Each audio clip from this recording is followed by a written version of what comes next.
Welcome everyone. It's our monthly check-in for the kids yoga teachers. And this month's topic is about what it takes to be a kids yoga teacher. And I know it's kind of confusing um, because there's a lot of different levels of certification for kids yoga teachers. So I just want to tell you why I feel like I am able to talk about this topic. And it's mostly because I've been teaching kids yoga since like the early 2000s, probably maybe even before that. And I've followed the Yoga Alliance guidelines very closely, and I've trained a lot of teachers over the years. I've taught all over in schools, daycare centers, rec centers, camps, retreats, all over the place in I realized this year is my 25th anniversary of becoming a yoga teacher. So who knew? I had no clue when I started that I would be doing it for 25 years. And I also really closely follow the Yoga Alliance standards because I have a registered yoga school, a 200-hour yoga school. One of our graduates is here today, Robert, just graduated. And I also have the children's yoga school registered with Yoga Alliance. But I have a lot of our graduates don't bother registering with Yoga Alliance. So I just want to answer people's questions because Yoga Alliance is a voluntary registry. It's not required that you register with Yoga Alliance to teach kids yoga. So I'm going to answer all your questions. And one of the things that I like to do when I'm teaching is just connect people to the topic. So every week we have a breakout room where you can connect with other teachers. And I just found that sometimes when you're teaching kids yoga, you're running around, you're teaching everywhere. You don't get to talk to other teachers that often. So I wanted to hold some space for that. So we're going to do a breakout room to start off with, and then we're going to go straight into question and answer. I'm going to answer whatever questions you have, but I find a good teaching methodology strategy for teaching children or adults yoga or any topic really is to connect people to the topic before you begin. So our topic today is kids yoga, and our breakout room question is, what training topic do you most want to learn about in a kids yoga training? So what training topic? It might be like, I need more activities. It might be, I need to learn classroom management. It might be, I need the business of yoga. It could be anything. It could be like, I just want to do it at home with my own kids. Like, so let's connect to the topic for yourself. And what I'm going to do is open the breakout rooms and you can chat with someone. And when you come back, I would love to hear what you say in the breakout rooms because I'm not in the breakout rooms. So I'm hoping people will put in the chat what they most want to learn about in a kids yoga teacher training. Hello, welcome back, everyone. Okay. Yeah, good to see you all. I would love to hear in the chat, or if you'd like to unmute, you're welcome to unmute.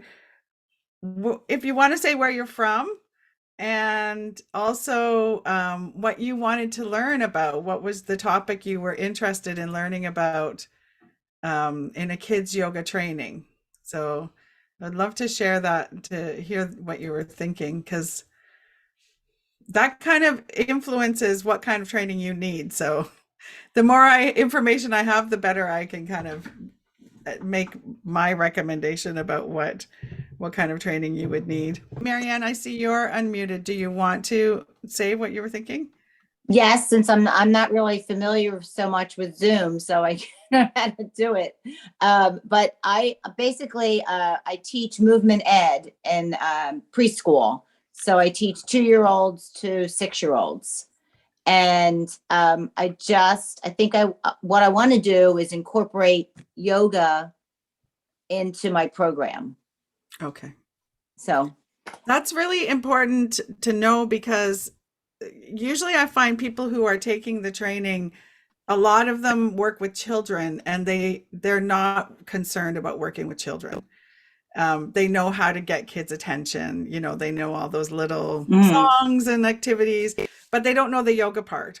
Right. Then there's another group that knows the yoga part really well, but Hmm. they're like, oh, I'm afraid of being with a child. Okay, I see Right. a few hands up Right. here. And I'm not certified to teach yoga. I've taken yoga for many years.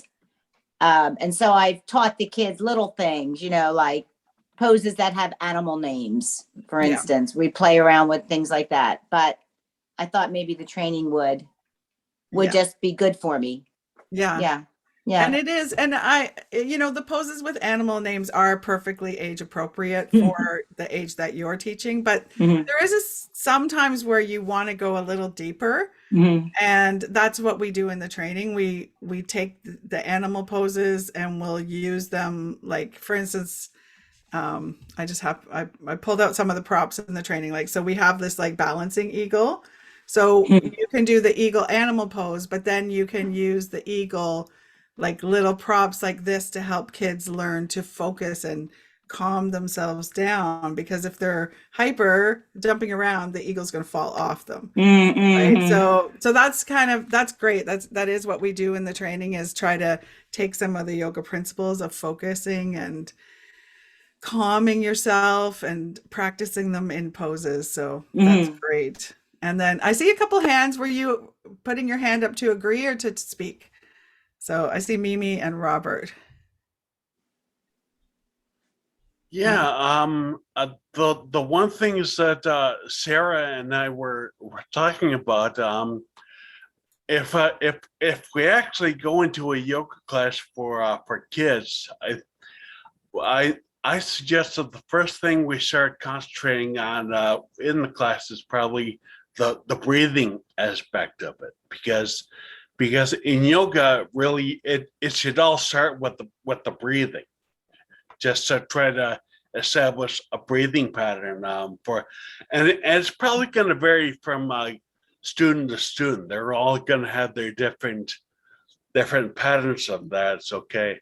And Sarah mentioned something about I guess sort of a case or a load management.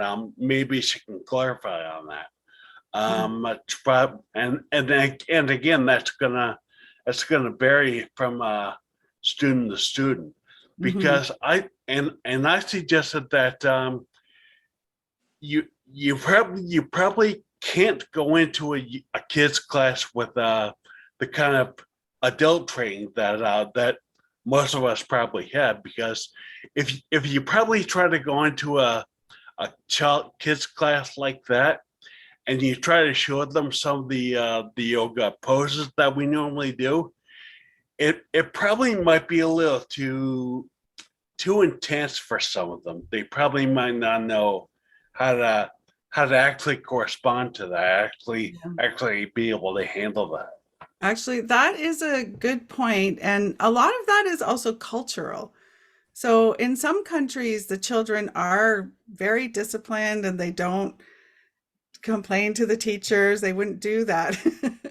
In North America, or at least US and Canada, where I've mostly taught, the kids will tell you if they're bored, or if they're like, we did this last week. They'll Hmm. talk back more to their teachers, and it's there's a lot of things involved in that we don't have time to get into right now. So whether it's good or not, I don't know. We won't get into that.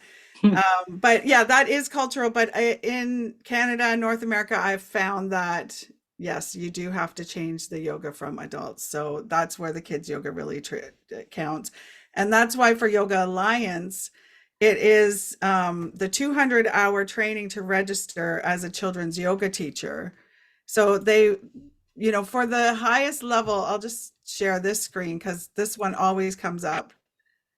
For the highest level of certification that's recognized is this RCYT, which means registered children's yoga teacher. It means you have a 200-hour training, plus you have a 95-hour children's yoga training, plus you need 30 hours experience teaching kids after graduating from your kids yoga training.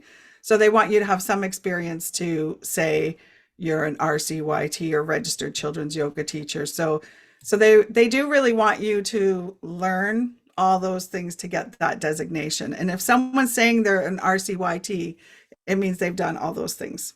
Oh. Yeah, but like I said, the Yoga Alliance is a voluntary registry. So, someone with a background or training as an early childhood educator or a elementary teacher, Mhm. or, Bachelor of Ed or something, or Masters of Ed. We have a lot of, different people taking the course. You can still teach yoga. You don't have to get that RCYT designation.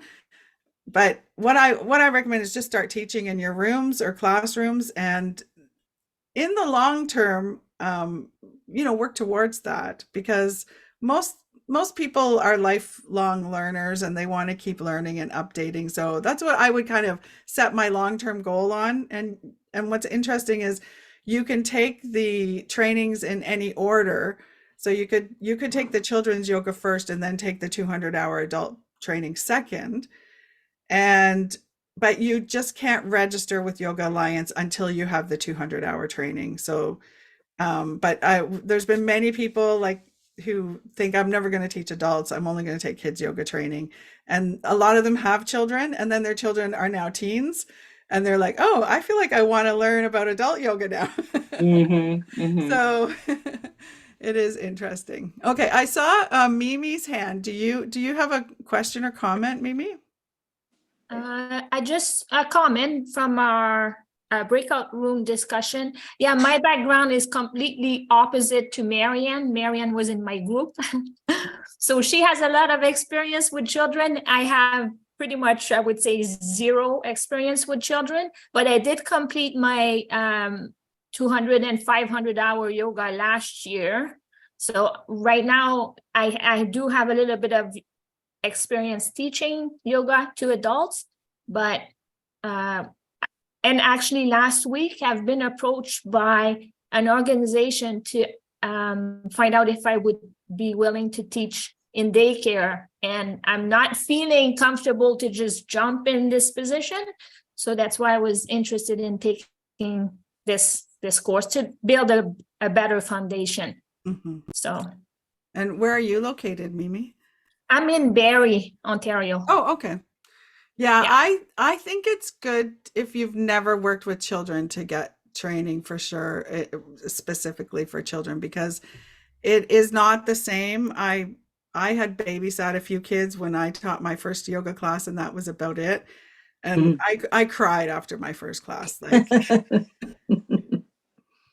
it was an after school program, and I remember the teacher saying, "Oh yeah, this child is always getting detention, so we signed them up for yoga, and this child has ADHD, we signed them up for yoga." So they were signed up not by their choice, by their parents, because the parents were imagining they were going to walk out being chanting Om and floating on a cloud. And it did not work that way. And I worked really hard on that class trying to figure it out. And the good thing is now, that was in around 1999, 2000. So there weren't a lot of kids yoga trainings. There were hardly any books about it.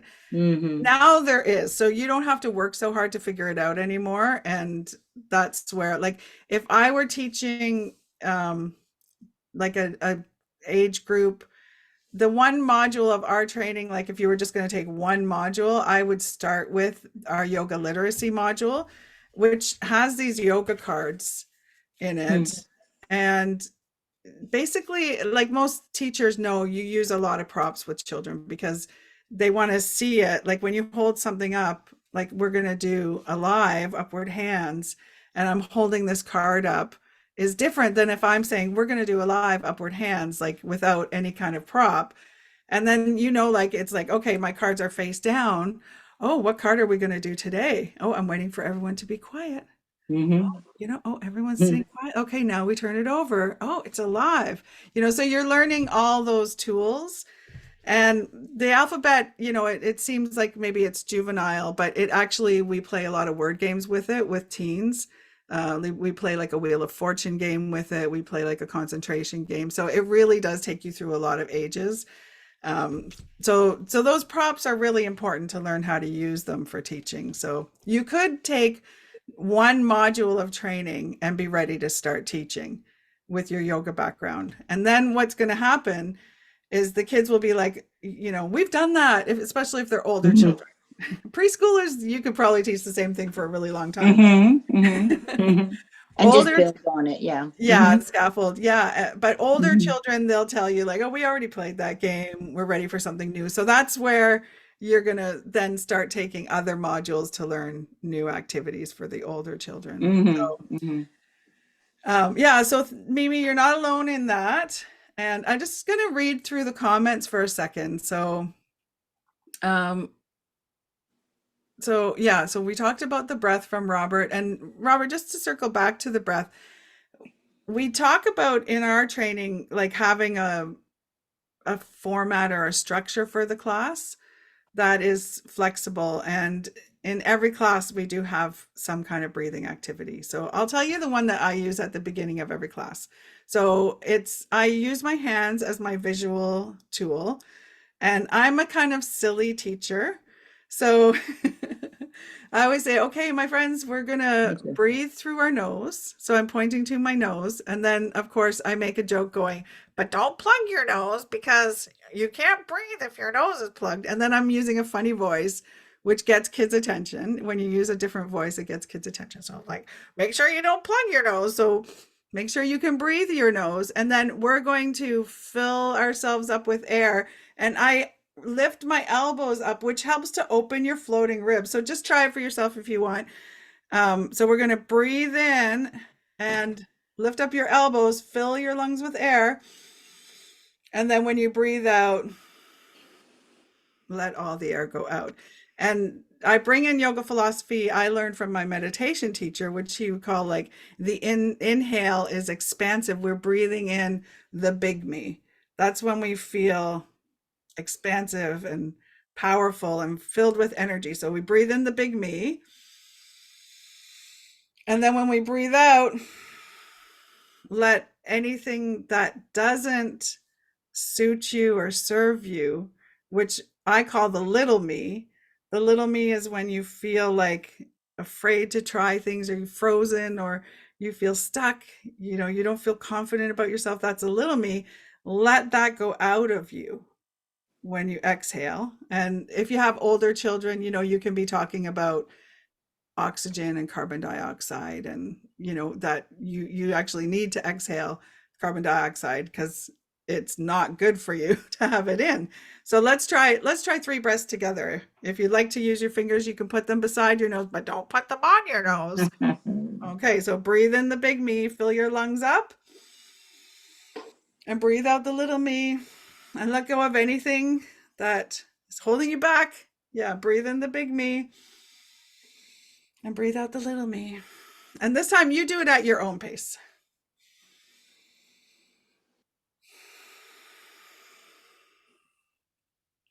Beautiful. And then I like to just say like, oh, how do you feel after even just 3 breaths? You know, it makes a big difference. So that's our routine. My routine in the class, a lot of students choose to do that routine, but you don't have to. You can pick your own breathing routine from your own lineage if you have another one that you like. And then in the training, you know, we do talk about the anatomy of children, because one of the mistakes sometimes yoga teachers make with breathing is they will do the breath the way they would do a breath, not realizing that they're probably breathing at half the rate that a child breathes. So just think like children's lungs are smaller. So they're breathing twice as many breaths per minute as probably an adult yoga teacher is. So you want to slow it down, which is why I eventually like to say to them, do it at your own pace. So then they're feeling like, wow, that's really, I can't even keep up with that breath. You know? So, okay, so circle that. Okay, so when you consider yoga for kids, what age group do we classify them? Okay, that's a good question. It's usually the same classifications as in school. Like in here, we have preschool, which is usually around walking to 3 or 4 years old. And then we have junior kindergarten, senior kindergarten, which is 4 to 6 years old. Then we have junior school age, and then we have senior school age. So usually around once you get into senior school age, they're reading. You can play reading games with them. You can do more puzzles. You can have them up teaching. They really like partner poses. Preschoolers don't really like partner poses. They're not wired for that yet. And then when you get into teen yoga, teens really like partner poses, and you can have them teaching the class as well with notice. So that's how I usually do the age groups. Okay, so what time is best suitable for kids classes? Really anytime. I've taught, I guess I've never taught at 7 a.m. I've taught morning classes. Afternoon classes are tricky if you're trying to teach younger ages, because they nap. If they nap in the afternoon, that can be tricky. But I did teach an adult child, adult taught class at 2:45 in the afternoon, right before pickup from school for our area. So the adults and tots came and they did the class, and then they went and picked up the kids. So, but sometimes they would miss the beginning of class because of naps and a child sleeping late. So taught after school, I've taught during school, I've taught on the weekends.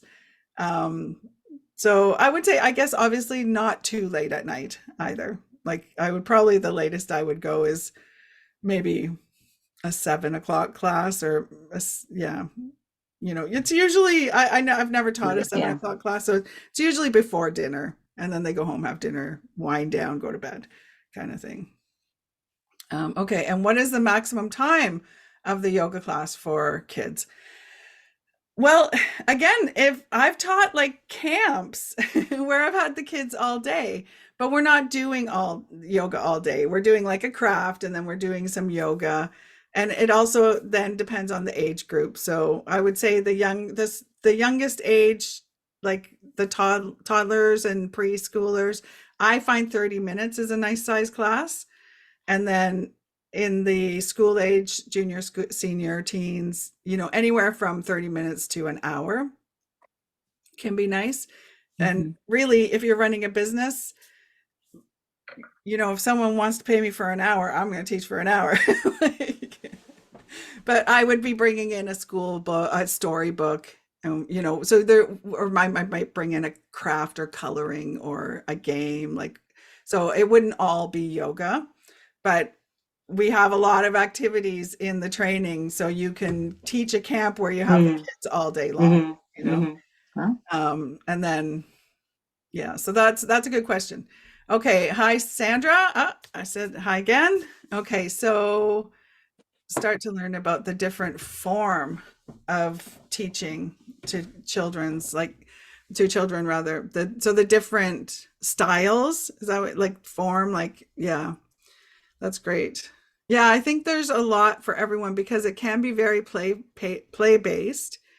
And what I say in the training is, when I go into a school, let's say I went into a brand new school in September, the way I teach yoga to those children is one way. And let's say I'm going in every week with them until our school year goes from September till June. Once we're getting into April, May, June, it's very different.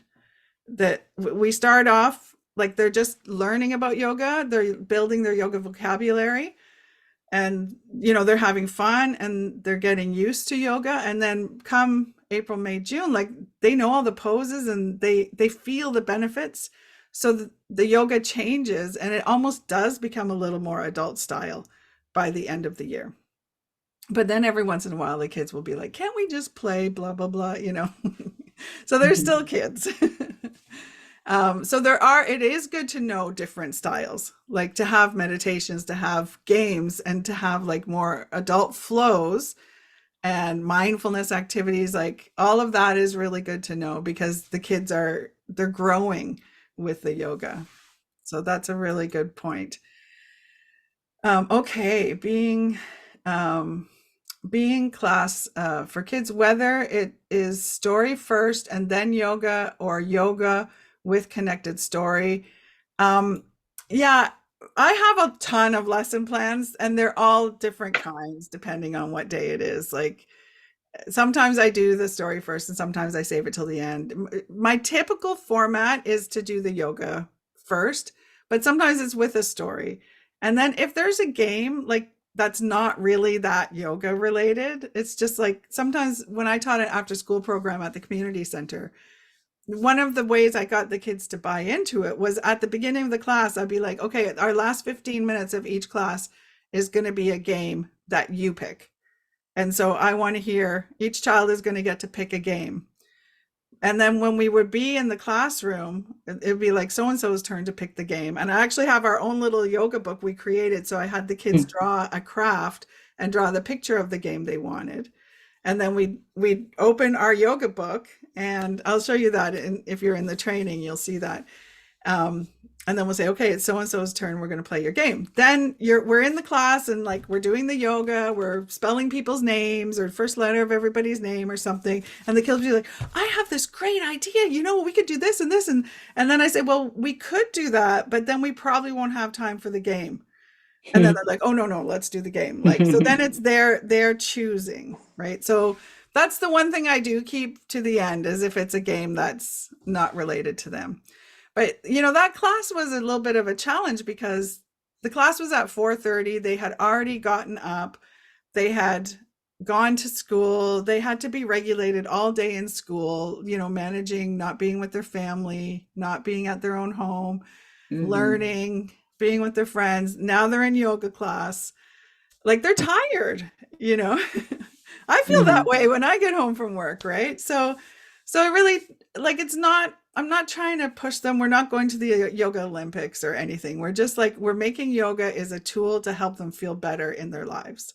And so my classes were very playful, but we still did some yoga, but then we would play and we would do what they wanted to. So if I was going into a daycare to teach and I was getting paid, I probably wouldn't play as many games. Like I probably wouldn't do coloring because they're already doing that in the daycare. Then, you know, they're bringing me in to do yoga, but that was an after school program at the community center. So it was appropriate. So I'm changing my lesson plan all the time. Okay. So Sarah, okay. So I think I did that one. Class management challenges or others, other for me is time management in all aspects. Yeah. Time management is a challenge for me too. Especially when I'm having fun. It's like I always try when I teach kids yoga, I try to wear a watch because most people use their phones these days, and you don't want to pull out your phone in front of children because they'll be like, you know, oh, all of a sudden their dopamine is like, I want the hit of the phone, you know. We've all been wired to want our phones. Even just seeing someone using a phone, doesn't it make you want to check your phone? Like, so I don't use my phone for a timer. I try to have a watch on unless there's a clock in the room that I can see, but I make sure like I can see the time. And then you kind of like, I go in with a lesson plan, and if I'm like, okay, we have 5 minutes left, the one thing I will not skip is the relaxation. So everything else gets cut out, and the last 5 minutes of a 30-minute class is always relaxation. It really takes more like 7 or 8 minutes because they've got to go down into relaxation, and we play a song, or a lot of the songs I have, like you may have seen my song of the week if you're on my newsletter. So like that color song. So I give them the choice. You can lie down, listen to the song, or you can sit up and we'll do some moves, and we'll be doing a cricket, and we'll be doing a rainbow, and, you know, so we'll just do moves I've made up to the songs. But it keeps them busy and they have the choice. And sometimes the kids will do it and then they'll lie down halfway, or sometimes they'll be lying down and then they'll sit up halfway. It's their choice. But yeah, the time I never skip the relaxation. So all of that is good to practice in like the training is helpful because you have to practice, you have to do practicum classes. That's the Yoga Alliance requirement. So you're going to practice your time management. And it does take practice if you're not used to it. Okay, so good afternoon. Voice modulation plays a vital role for kids classes. True, yeah. You can do a lot with a voice, yeah. Okay. And no worries if you're late. I'm glad you made it. And what age group will you be able to teach after the certification? So we do, in our training, we do walking. So we don't do babies, infants. That is a whole other style. It's basically like manipulating the child's legs and hand to hand. And it takes quite a while to kind of figure that one out. So we do from walking like toddlers to teens. That's what we do in our training. If you see yourself teaching teens, it really does help to have the adult training as well as the kids, because we have a guest speaker lecturer coming in, Claire. Some of you know Claire because she also lectures in the 200 hour, and she's wrote the 200 hour training. She had a studio, and her second biggest revenue stream for the studio was her teen program. And she's going to be teaching in the live training, the live Zoom training. She lives in Nova Scotia, so she won't be here for the in-person, but she ran a series, and they sold out every time. At one point she was running it 2 nights a week, and she capped it at 20 children. And so it was a teen program, but most of the kids were like 11, 12, 13, 14. So they were tweens, almost teens. They really wanted to be seen as teens.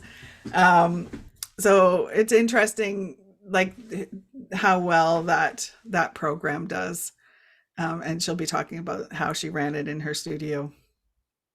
Okay. And then I see, what age group will you be teaching? Okay, that's good. We did that. If use of props should be limited to introduction and how to select them. I try to limit myself to 1 prop per class, because otherwise it's too many transitions for children. Like sometimes they're not ready to put the first prop away. So I usually just have 1 prop. But like if it was the yoga cards, like I would use it throughout the class. And if it was something like the balancing eagle, like I might use this one like at the beginning of the class and talk about being steady and like, let's take a deep breath in with the eagle and exhale and inhale. And then I would take the eagle and I would say, okay, the eagle wants to land in a tree, who can do tree pose? And then the eagle might land on a child's shoulder or even on their head or something. So then I would be using the prop throughout the class, depending on the prop. Yeah. So, and that's what we cover. Like we spend a lot of time with the balancing eagle in the training because it's such a fun. And funny enough, there's even a way you can make a balancing eagle as a craft out of paper. So if you Google that, you'll find it. We have a link to it in the training. I can't remember what it is. So, yeah. So 1 prop, use it as much as you can, and go for it. Okay. And then introduction. Okay, what is her name again? Which her was that? The teen teacher?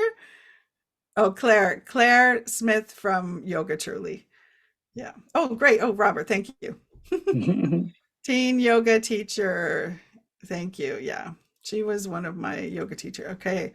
And yeah, so Robert just graduated from his 200-hour training. And in the curriculum, it says we'll teach 4 hours as a kids teacher. Can you expand? Yes.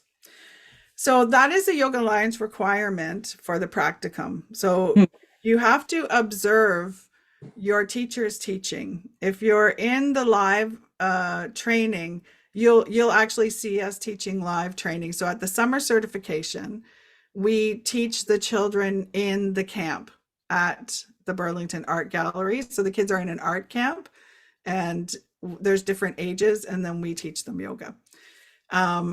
In the live Zoom training, we obviously don't have kids. So we have recordings of Marcia and myself teaching kids classes.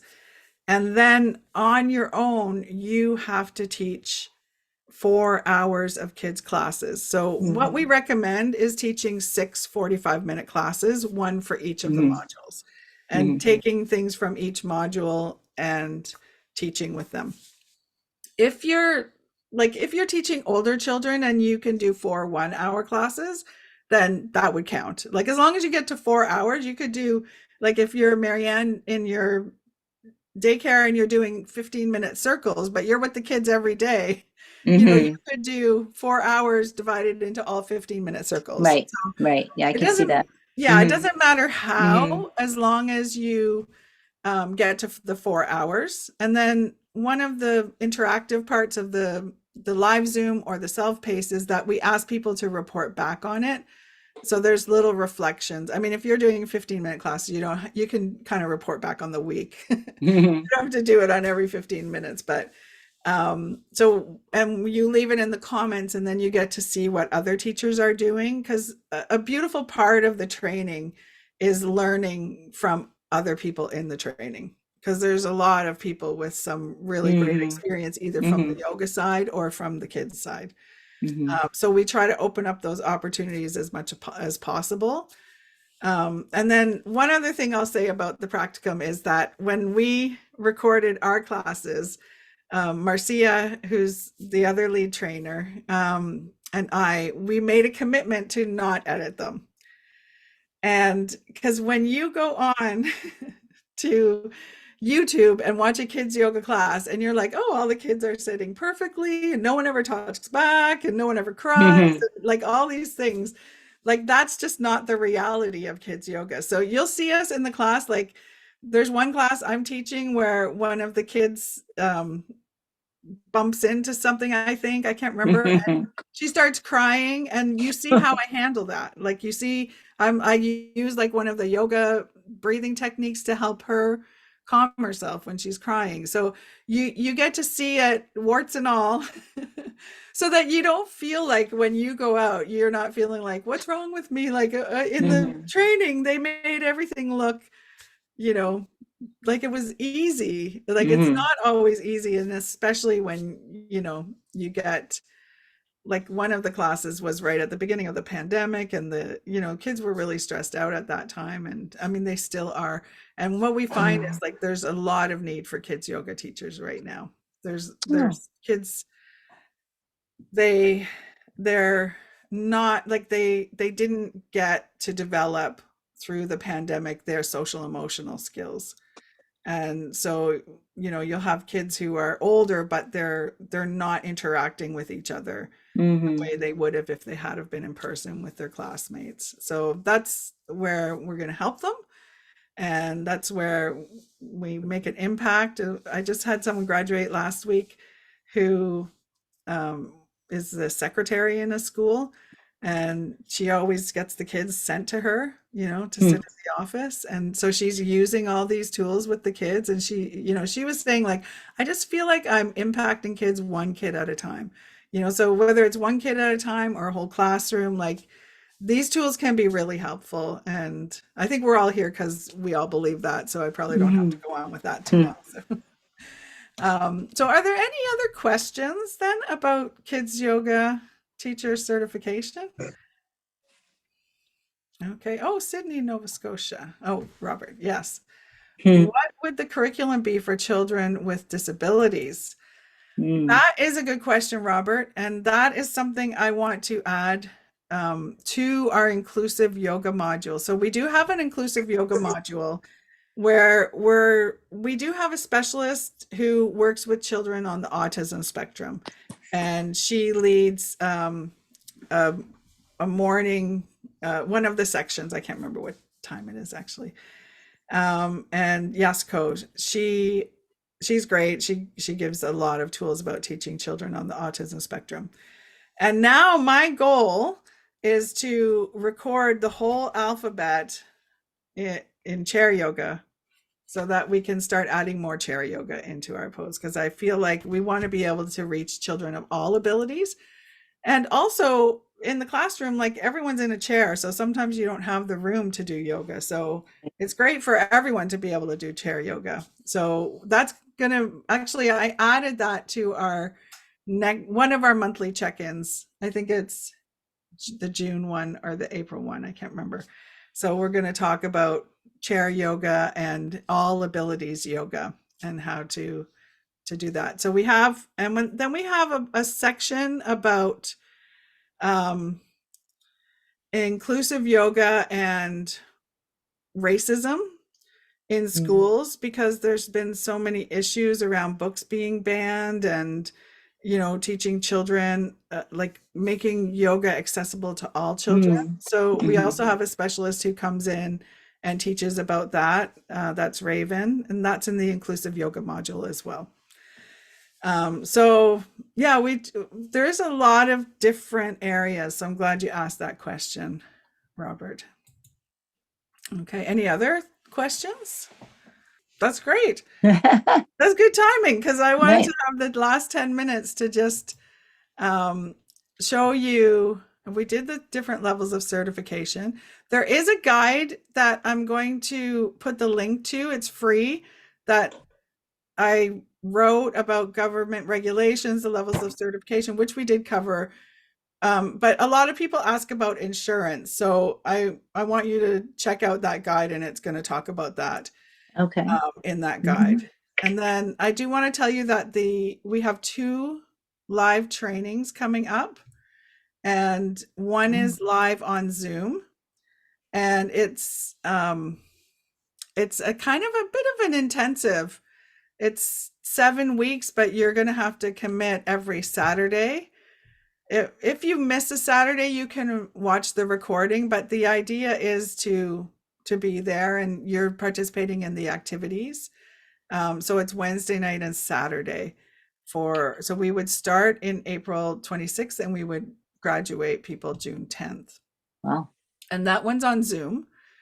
And then we have our in-person cohort coming up, and we haven't done this for 3 years. This used to be our most popular program, actually. And I wanted to show you just a quick slideshow. So this is the Art Gallery of Burlington. This is the training. So you come in, you'll be in person in the training. And let me see if oh yeah. So you're learning all the games, you're playing all the activities on your own first. We have like little get to know you games and ways. Like this is a game we do about, it's kind of fun because you have a number, an age on your forehead, but you don't know what age you are.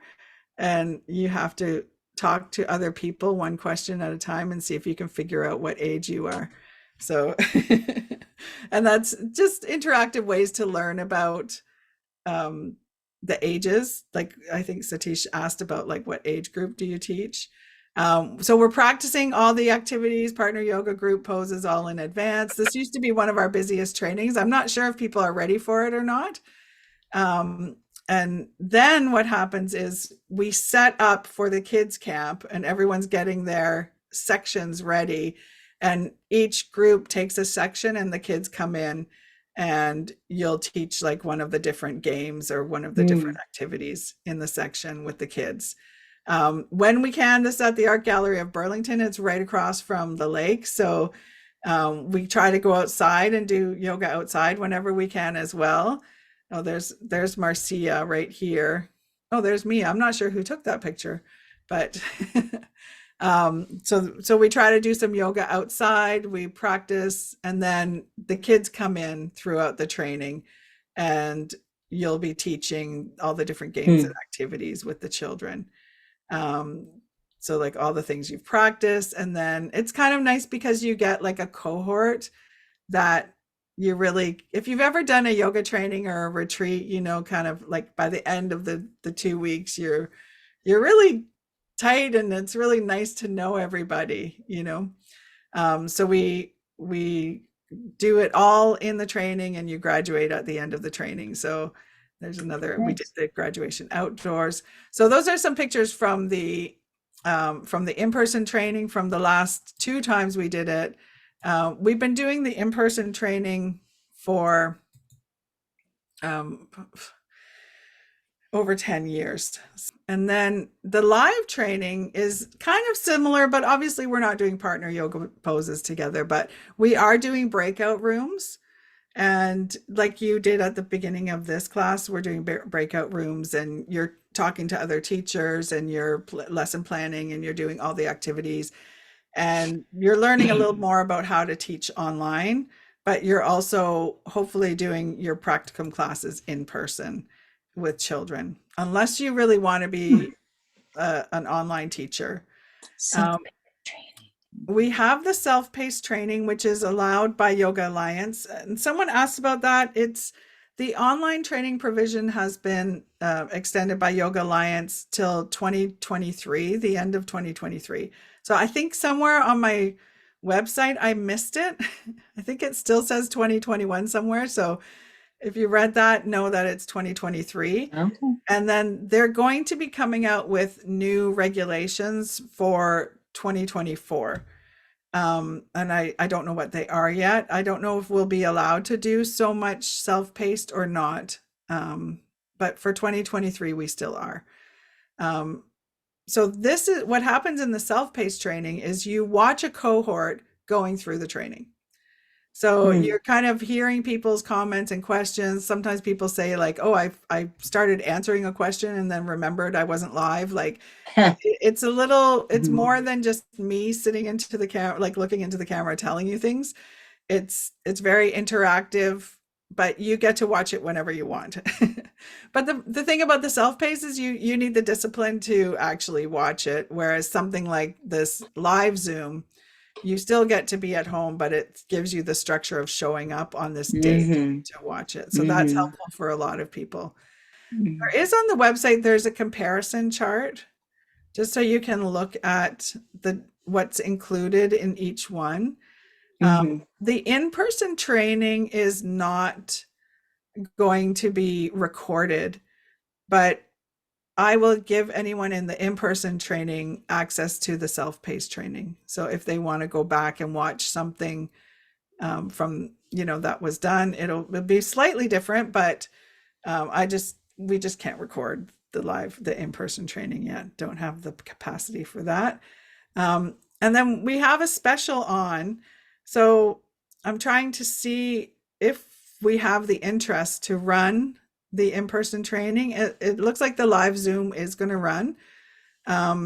We need at least 10 people registered in the in-person training. So that's why we're giving such a big discount up until March 25th for people to register early. So we're really trying to use that. And we talk about that in the mastermind module about giving people a reason to register early.